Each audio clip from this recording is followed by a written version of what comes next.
guys, Adam here, welcome back to Projectwin. As you can see, we had amazing weather for the Sunningdale trip. So that tee shot you've just seen me hit is off the 14th tee on the old course, which we played in the morning.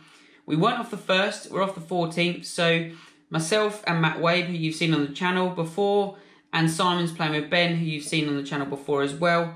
So we were with each other all day, both on the old course and the new course.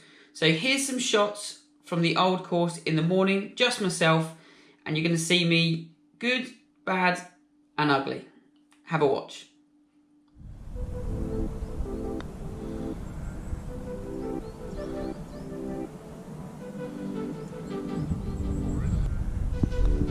Well done.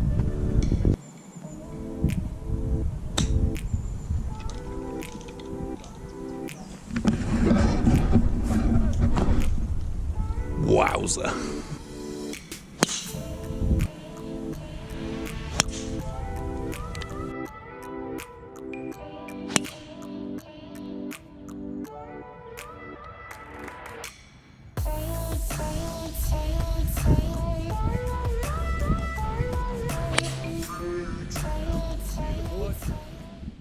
So as you can see, guys, I am struggling a little bit. It's one of those, I can't quite find the feeling all of the time. Some swings it's really, really good, others not so good. And then I've hit some good shots throughout this round and just hit them slightly in the wrong places, like run out of fairway. So it's one of those rounds that really is very, very colourful. So gonna pop the my round performance up here with Golf Shake. Just have a look at this. Look how colourful that is. So we'll start from the 14th. So that putt you saw me hole, the long one, well, knocked it across the green and then tapped it in. That was for birdie down the first. Then bogeyed the par 3 next. Tough hole. Made a couple of pars, one great up and down, and then chipped in on 18 as well. So not too bad through the opening 5 holes. And then birdied the first hole, par 5. We'll talk to you about a club that's made it into the bag as well in a second. Then hit a really poor tee shot off the second tee. And the boys later said it was a dog leg right to left, so a draw shape, which I'm not great at hitting with driver. Tried to take it a little bit too tight with the cut shot and hit the tree, knocked it straight down. Had to then chip it out and then still had 220 into that green. So made a 6 there. Not fantastic, just a really poor alignment off the tee, and that's me struggling with the shapes I can hit and how confident I am. So having to aim down the dangerous side of that hole rather than maybe, when you think about it, going back to 3-wood, being able to shape it a bit more. That's where I haven't quite got into that competition mode with that, just because I'm not that confident on how I'm swinging it at present. 3 pars in a row, actually a really good shot into the par 3. Matt hit it a lot closer than I did. He knocked his in for a 2 after I made the 3. So dovetail well because it is bettable competition. Then made a 5 and actually did really well to make a 5. Hit it big left off the tee with 3-wood. Chipped it out. Managed to miss 2 pieces of heather and put it on the path. Knocked it on and 2 putted. So actually not too bad. And then made the 6 after that. This is one of the ones I've hit driver right down the bottom. Matt's hit a good shot onto the green, so I've tried to go through the tree, clipped the last branch, came down, knocked it up, knocked it on, missed the putt. 6. It's one of those, would I have taken that shot on in stroke play? Probably not, but I could have still made 6 from the position I would have had to knock it out to, so you never know. Made a really good up and down on the par 3, so hit it in the back left bunker and then made a good pitch out and then made the putt coming up. Short par 4, hit 3-iron off the tee, pitched it really close and then knocked that in. And then had a stretch of holes where I really struggled. So 10 is the shot from elevation that you saw in the montage there. Leaked it just right, actually hit it in the fairway bunker, hit a great pitching wedge out from there, then hit gap wedge in and just missed the putt. So actually as a 5, that's not too bad. Really bad swing off the 11th tee. Blocked it down the right hand side. They'd put a bunker in behind some trees, so literally in that bunker, can't go at the green. Chipped it out sideways, hit an average pitch up and then 2 putts from there. So not great back-to-back holes. and then just one really poor drive, leaked it a long way to the right, down the next, lost that ball, hit a provisional, knocked that down there, knocked it on the front edge, chipped it up, and then like made the putt. So like it was a 7, a triple, just a bit of a punch in the stomach, and then hit an okay shot down the par 3, chipped it. I actually chipped it from where it was. It was only just off the green, but I had Sprinkler Head just in front of me, so chipped it over, made the putt for 3.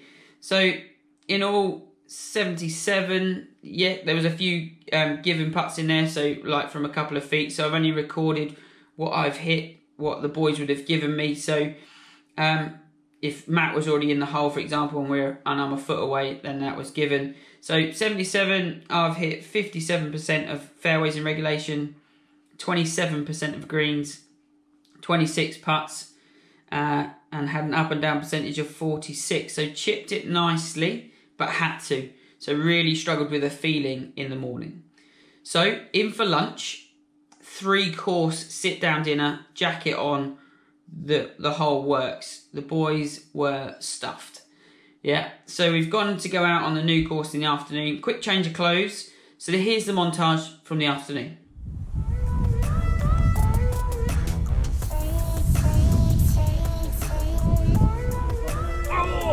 Oh!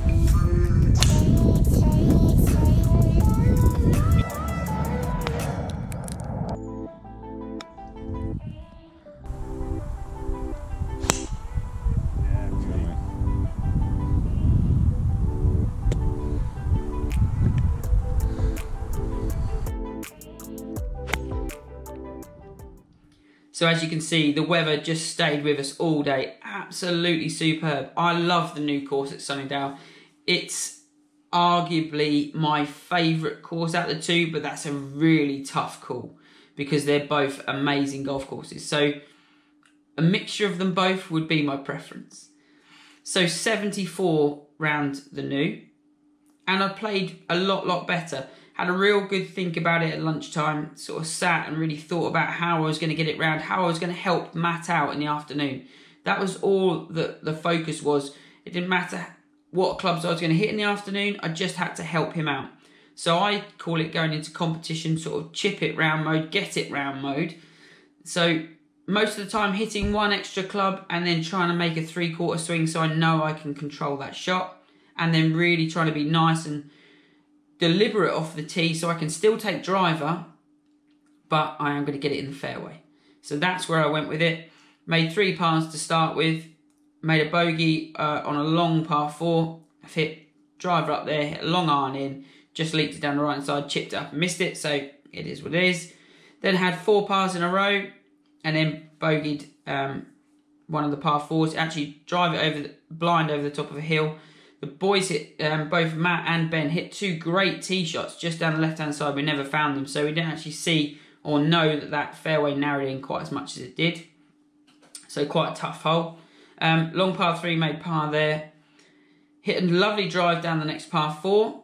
As you can see, I've made 5, so I've actually hit it through. Got a good lie in the heather for once. That stuff is brutal. So as I've hit it, it's just jumped on me. It's gone straight out the back of the green. I've hit 8 iron, probably 165, which like it's not even pitched on the green. So then chipped that up and missed it. So there, like hit it up the next, made an okay 4. I've then hit a good drive down the par 5 and just gone to lay it up with 5 iron and just hit a big smear to the left-hand side. Just an awful swing. Fatigue is playing a part at this point, but can't really say that. I kept trying to fuel up through the day as well. Eating is something, and eating and drinking on the golf course is something I will cover in a video, and it did really help on these 2 days that we're away at Walton Heath and then at Sunningdale. So made a 6 there, just from a really poor swing. And had to chip it out, and then chipped it back on, and then 2 putts. So it's like 6 there. Then two pars, and then made a really bad swing with driver off of the 16th tee. Made 6. So I've hit it left. Somehow managed to find it. It's underneath a bush. Took a drop, and then hits a massive hook with 6 iron onto the edge of the green. Chipped it on, just missed it. So it's with making a 6 with a drop in there. It's not too bad, just a really bad swing. And then like mustered that concentration and that sort of will to get it round. It's sort of come into its own on the last 2 holes. I've gone 1 extra club down 17, hit a really nice 5-iron in there, and then hold the putt for a 2. Then down the par 5 last, I've actually leaked the tee shot down the right hand side and got lucky. I can go, I'm slightly on a side hill lie, but I can go under the tree and over it, over the next ones. So I've hit a really, really nice 3-iron that's gone to the back of the green, and then 2 putted for birdie. So me and Matt played solid. Not going to mention any scores because the videos from Sunningdale are coming. So Simon's just editing those now. They will be coming up. We did have a match on both courses, so those scores will be coming up. So we both did okay though. It was a good match. But just going to talk you through a club that I'm really, really enjoying. So since having the fit with Titleist, these have become my new best friends. I'm so happy with these Vokey wedges. I have the 52 in an F with 8 degrees of bounce, and I have the 58 in an M with 8 degrees of bounce. These 2 clubs are honestly the best wedges I've ever owned. These are so good. Really, really impressed with them. By having the fitting for the different bounce options, it's definitely given me a lot more confidence in how the club interacts with the ground, with my pitching and my chipping. I can't speak highly enough of those wedges there. And the only other club that you guys haven't seen is this one. So I've actually put a 5-wood into the bag. So I've got a Ping G in 17.5. It's got a Fujikura 84 gram S Flex in it. So it's a little bit shorter as well. So this club has been really, really good for me. I've taken the hybrid out. This club has allowed me to hit it out of rough, but also it flights it an awful lot higher than my 3-wood does. So allowing me to hit it into par 5s, and at Sunningdale a couple of times into long par 4s that I maybe have not been able to attack with driver off the tee because of how I was swinging it, but I was getting it round and then just managing to hit one of these up sort of green side. But yes, another really, really useful addition to the bag. So guys, there's nothing left to be said. As you can see from the footage, Sunningdale is an amazing, amazing place. If you do get the chance to go and play, make sure you go. Enjoy every moment. It's a fantastic place just to sit afterwards and have a drink and reminisce with the guys and have a chat about the day. Was superb. It's a great place. We can't wait to go back next year. So guys, as always, thanks for watching. I'm going to try and get one of these videos out to you every single week. That is my challenge. I will try and stick to it as best I can. More coming from Walton Heath next week, and a little bit of short game talk. So we talk to the guys about different thoughts about their short game and how my thoughts differ or agree with theirs. So as always guys, hit the subscribe button, hit like, do all of that YouTube stuff for us, and we'll see you again soon down here at PGA Life 365.